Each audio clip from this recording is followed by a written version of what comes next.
What is Israel's strategy to defeat Hamas in their home ground in Gaza? They won't be fighting them inside the tunnels because it is very dangerous. It could also be booby-trapped by Hamas. Even Hamas themselves didn't dig the tunnels to fight inside them. They are just meant for moving around without the prying eyes of surveillance equipment above ground seeing what is going on. So if the IDF is not going to fight Hamas inside the tunnels, how are they going to force them out of the tunnels to fight? They wouldn't need to force them out. They would take them head-on inside the tunnels. This is where the GBU-28 bunker busters come into play. These can penetrate the ground as deep as 100 feet. That's 30 meters. And when it gets into the ground, it explodes. Basically causes a mini earthquake around the surrounding environment. Professor Michael Clark, a military analyst, explains it succinctly. Let's take a listen. Credit to Sky News. Professor Clark, great to have you with us. So, look, 24 hours on from that strike on the refugee camp Jabalia, what do we know about the situation? What's that telling us about the way the war's being prosecuted? Yeah, it tells us quite a lot, actually. Jabalia camp is just an extension. The refugee camp's an extension of Jabalia, the town. It's where the town just sort of becomes even less planned and more chaotic. And a lot of people were there. And the damage that was done is pretty obvious. I mean, we look at the devastation. There were 4 craters. I mean, this is a vision just of one crater, but there were 4 craters. You can see it on other images, very close together. There were 4 missiles. They were very accurate, and they went straight through. There's not a lot of explosive devastation in the buildings above, because essentially these buildings are suffering from an earthquake that takes place below. And the weapon that has done it is the GBU-28, or sometimes the GBU-72. These are American-supplied, American-based, quite big, 20-odd feet long. This is an American aircraft, F-15 Eagle, dropping it. But there it is. And the point about these is that they are bunker busters. And the Israelis took them in 2005. They intended them to attack Iran when they were thinking of taking out Iran's nuclear bunkers. Yep. And big, they are very accurate. They've got laser designators on their nose.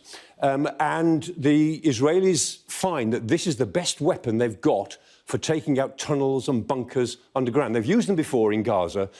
The important point is, what we saw in Jabalia, there will be a lot more of this. If they're determined to take out the tunnels and to go for the bunkers, this is the only weapon they can use. It's accurate, it works, it burrows down about 100 feet under the ground, and then it explodes, kills everything and everyone down there, but creates an earthquake 100 feet above on the surface. So through the buildings, through the ground, into the... Exactly. It doesn't explode on the ground, it explodes under the surface, and it does damage on the ground. So what we've seen in Jabalia looks pretty bad. We will see a lot more of it if the Israelis are sticking to this policy, which I'm guessing that they are. The use of the GBU-28 bunker busters by Israel in Jabalia refugee camp is inexcusable because of the innocent civilians taking shelter at the refugee camp. They should have found other ways to deal with the Hamas operatives they claim to have hit, so as to prevent civilian casualties. These are innocent people. When Israel conducts this kind of strike, they are simply falling into a trap by Hamas, because the reason Hamas builds their tunnel infrastructure near or under sensitive facilities is to prevent Israel from hitting them there. And once Israel continues making these kind of hits, they will continue to lose support from few countries that support their right to defend themselves. Yes, Israel is held to a higher standard than Hamas. Very few people are talking about what Hamas did or what they plan to do in the future. More people are talking about the civilian casualties resulting from Israeli bombing.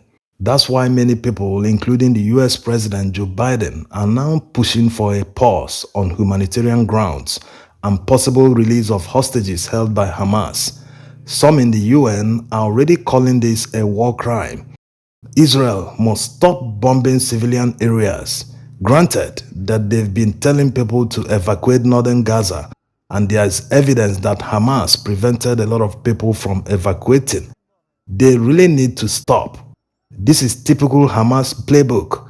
Hit Israel and go and hide where it's impossible for Israel to strike because of heavy civilian population. And if Israel strikes there, like they did in Jabalia refugee camp, they will quickly splash the photos on the internet, which will lead to people around the world sympathizing with them. which is the right thing to do because we are talking about civilian casualties here.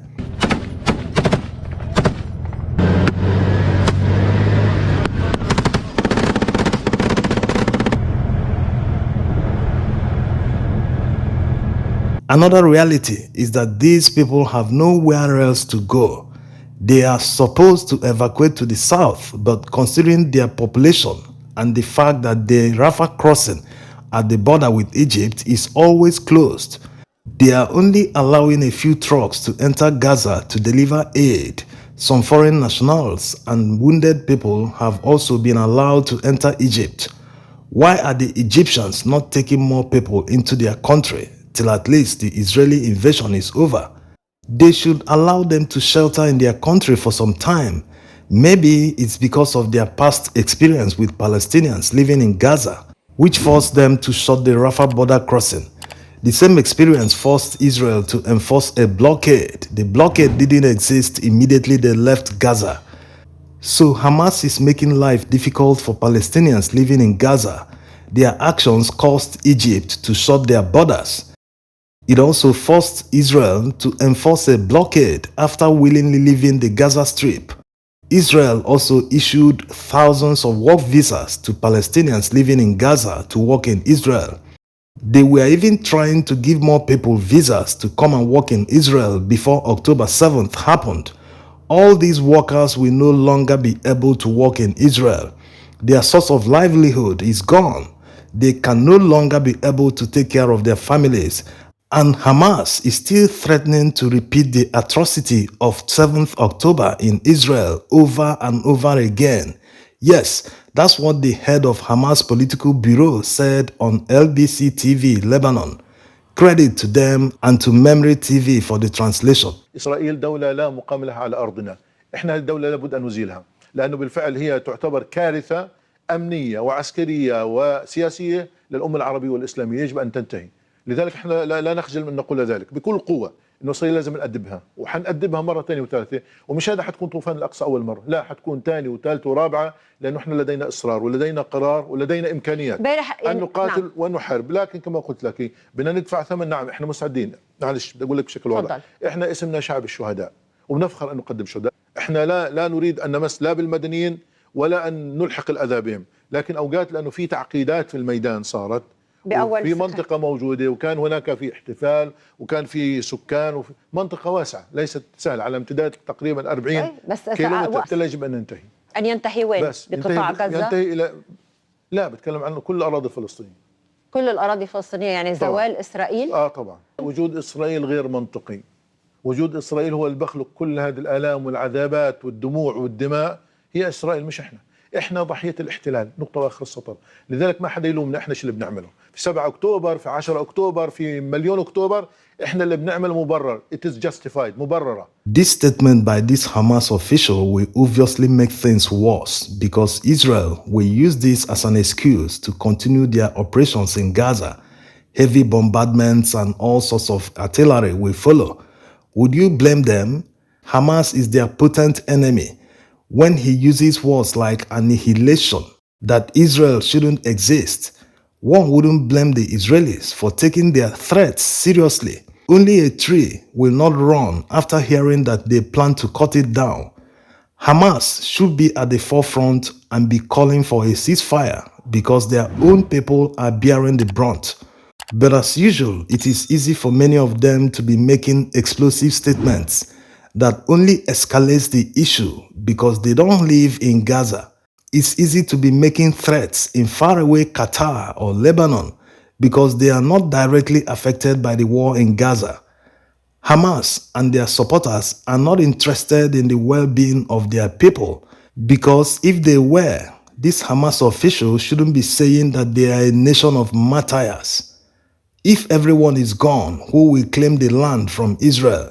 People need to be alive first before laying claim to any land. And why is he not living in the nation of martyrs? Why is he living in another country? It doesn't make any sense. They need to tone down their rhetoric and find ways to end this war that they started. Thanks for watching.